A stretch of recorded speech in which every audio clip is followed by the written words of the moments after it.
Olá! A IUPAP, International Union for Pure and Applied Physics, está interessada em muitas coisas. Dentre elas, a definição das unidades básicas que nós usamos no dia a dia, a manutenção das constantes fundamentais, mas também está muito interessada nos desafios que a ciência tem atualmente. Na área da física são muitos os desafios. Nós temos desafios desde o entendimento das partículas elementares, da matéria condensada, na física nuclear, na biofísica, na astrofísica. Em todas as áreas, ou sub-áreas da física, nós temos desafios. Para que você saiba quais são esses desafios, a IUPAP organizou um workshop especial, que chama-se Entendendo os Desafios da Física Moderna. Cada área da física está aqui sendo apresentada por um líder, membro da IUPAP, e que você terá então agora a chance de entender, através desta apresentação, os desafios que a área apresenta e como os físicos, de um modo geral, estão superando esses desafios para que a física seja um instrumento de entendimento das ciências naturais e que auxilie o homem não apenas a avançar o seu conhecimento, mas a tornar a ciência um instrumento útil da melhoria de vida de cada um existente nesse planeta e nesse universo. Assista e também faça parte do entendimento dos desafios da física moderna. Boa sorte!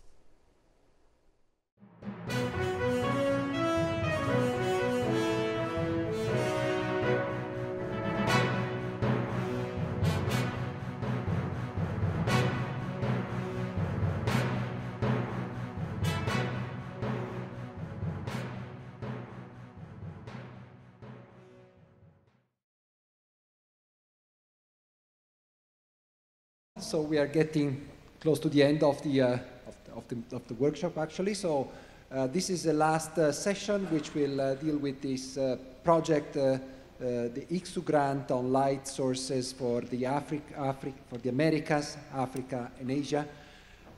We have three brief presentations. I will first ask the president of IUPAP to just give a few brief remarks on this. Yes. Oh, Bruce, you also have some slides. Okay. Maybe you do it now. Yes. So Yves says hi to both of you, and he's asking if there was a motion voted or anything like that. If there was a motion? Okay. I wanted to give some introductory remarks. Oh, okay. Full screen mode. Okay, good.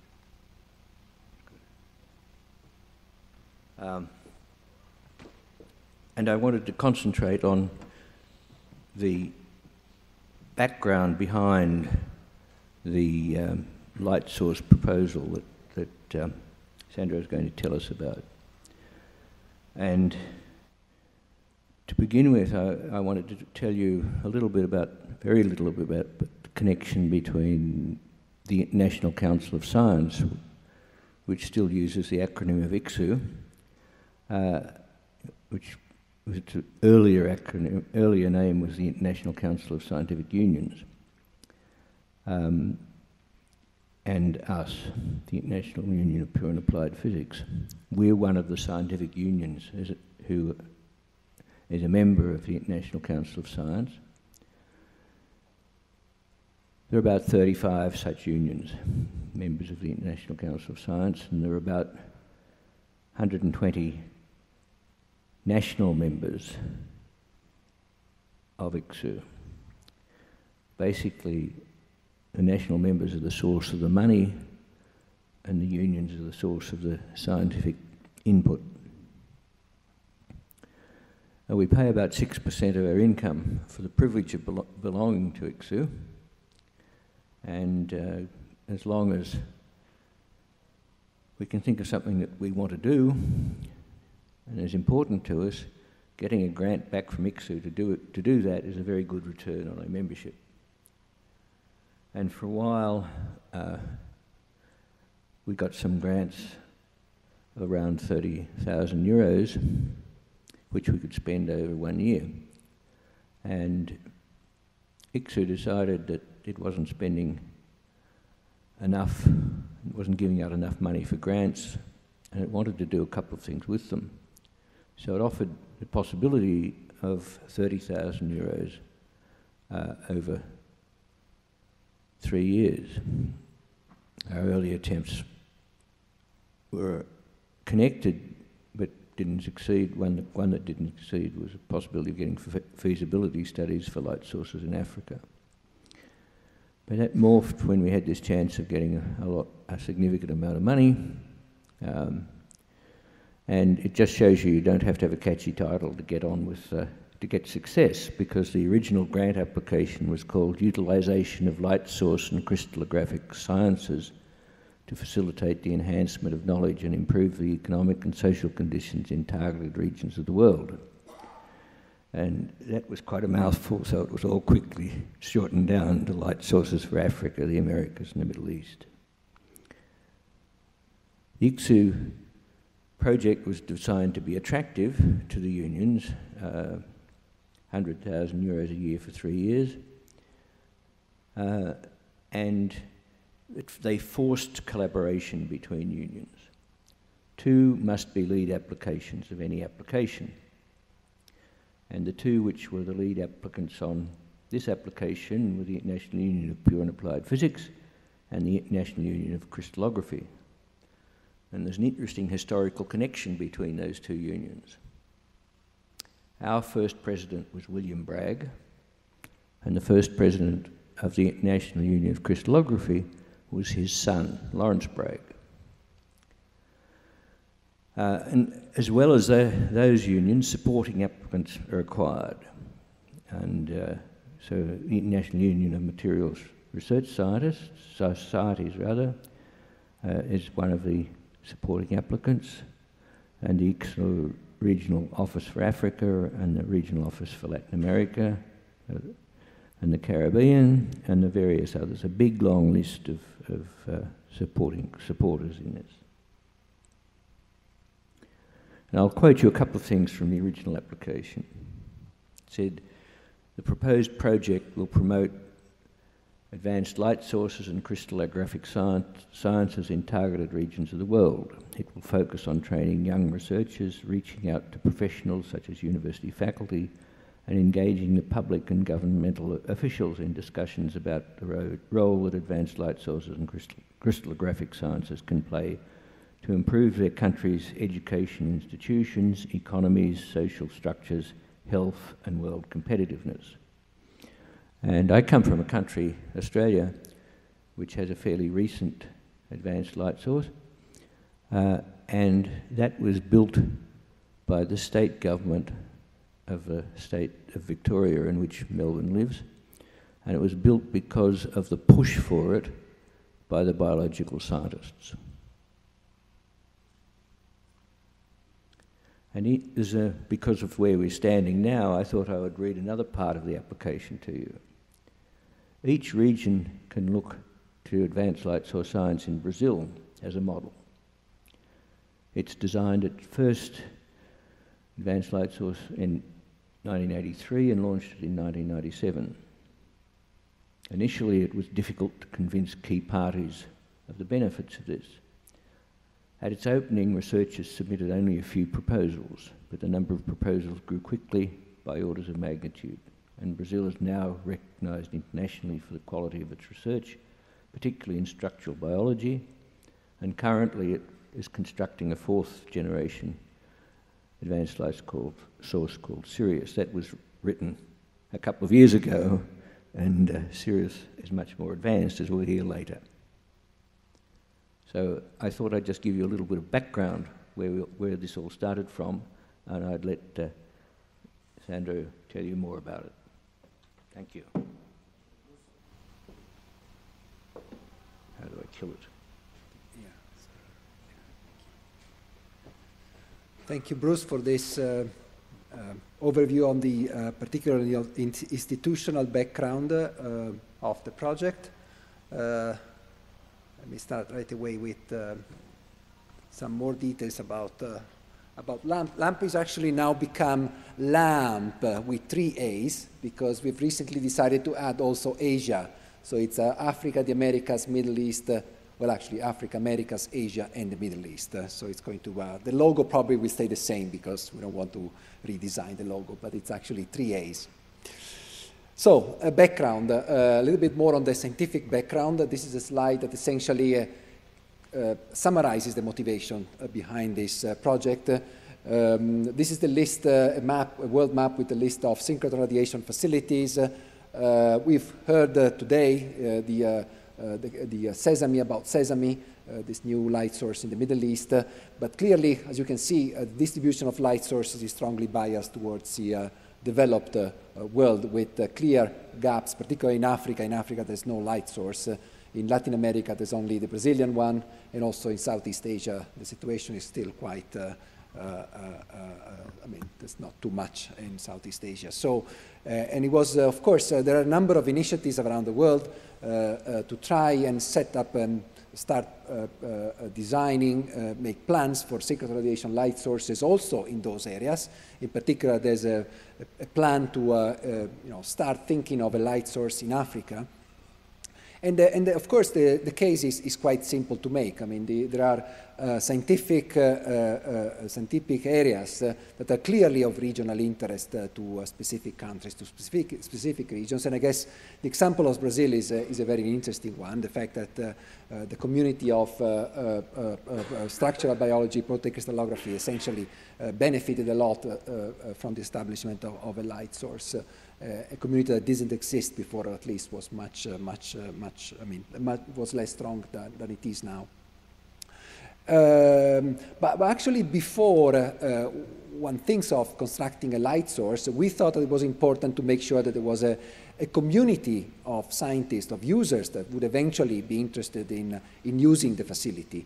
So the purpose of the project is precisely to enhance and to increase, to let this community of users in developing countries grow up to the point where the need for a synchrotron facility becomes a concrete one, something that can be justified. So the decision of ICSU to change their grants program, which Bruce just described, came right at the right moment. So there was a call for projects, call for proposals launched in 2016, and we submitted the proposal, and as Bruce mentioned, we got the proposal funded. This is a collaboration between IUPAP and IUCR. The title is quite long again, but the relevant thing is that it deals with users communities of light sources and crystallography in specific targeted regions of the world in developing countries. So it's 300,000 euros for 3 years. We've already started the beginning of this year. Let me just summarize. Well, this is the myself, Michele Zema from IUCR, and in particular, I would like to at this point thank Sekasi Ntingwa. Sekasi has been elected as a new chair of C13, so I'm very glad that he will continue to be involved, and in particular, I'm very glad to continue to work with him in leading these projects. As Bruce was mentioning, this project is being supported by a number of international organizations, starting from ICSU, of course, but also including UNESCO, TWAS, several physical societies, and in particular, of course, synchrotron radiation light source, existing synchrotron radiation light sources. So what is exactly the project about? So there are 5 tasks in the project. The first task is to establish regional committees whose task is to develop strategic plans for each region and also to support the other task, the other part of the program. To establish a colloquium program in each region. I'll say a few words about more details about that in a moment. To publish and disseminate a brochure. A brochure may not be that relevant for within the community of physicists or scientists, but it might be very useful when it comes to approaching policymakers and politicians. And in particular, I would say task 4 is probably the most important task of the project, which is to promote and facilitate through travel grants the visit of pairs of students and research and senior researchers that can visit synchrotron radiation facilities elsewhere, so that they start get some exposure on the use of synchrotron radiation. And finally, task 5 is to convene a meeting at UNESCO towards the end of the project, that is towards the end of 2019, where we'll sort of take stock of what's been done, what will be done at the point, in particular trying to present strategic plans and business plans for the future. A couple of more details about the different tasks. So the regional, this is the list of members of the regional committees. And we're going to establish also a new one for Asia as soon as possible. And you can see we're talking about scientists who have been involved or are involved in the development of synchro radiation facilities also elsewhere. The colloquium program essentially will consist of experts of synchro radiation facilities that will be given the chance to travel to specific countries, to specific places where we believe there is a need for raise the awareness on this scientific area. And so we will support, we'll organize colloquia, visits, and possibly also meetings with local policymakers, governments, and schools. Then the information, the brochure, we are almost done with it. The graphics is almost finalized. Ernie Malamud, whom probably some of you know for his involvement in other similar projects, has been leading this.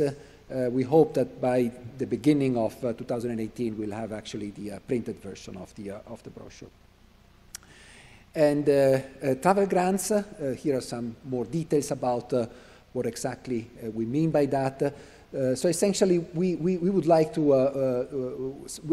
we're going to select pairs of students and faculty and senior researchers, not necessarily already doing synchrotron radiation research, but with an interest in starting working with those techniques. So we provide about 2,000 euros per person for a visit to cover transportation, partial accommodation cost, and synchrotron radiation facilities have already, almost all of them, offered to complement this offer with local support for accommodation and subsistence. So the first call has been already announced, and actually the first awards were announced already this summer. We have already a couple of student and faculty pairs already starting their visits. The second call is out. In fact, please help us disseminating the information about this project. The second call is for visits that will take place in the first half of 2018. This is just a list of the awardees for the first semester, that is the second semester of 2017.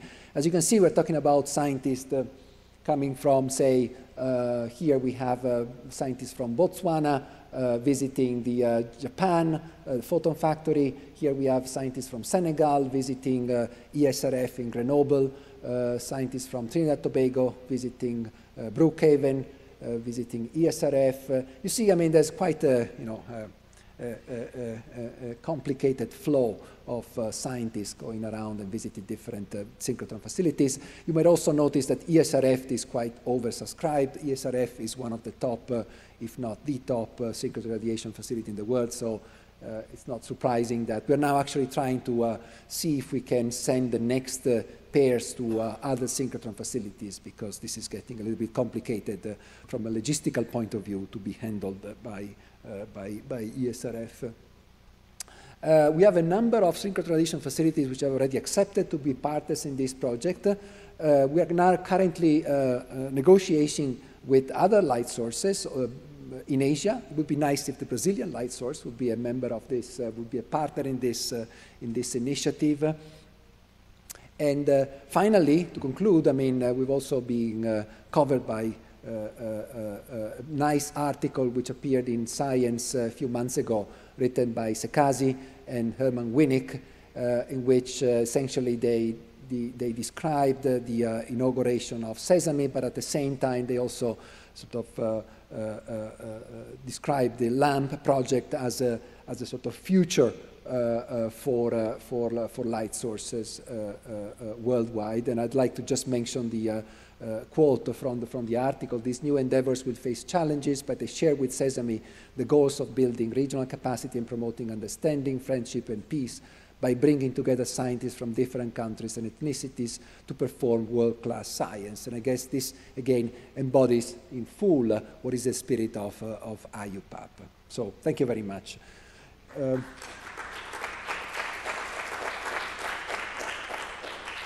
I don't know if there is any question at this stage. I'm available also later on if you want some more details about the project. Okay, there are no questions.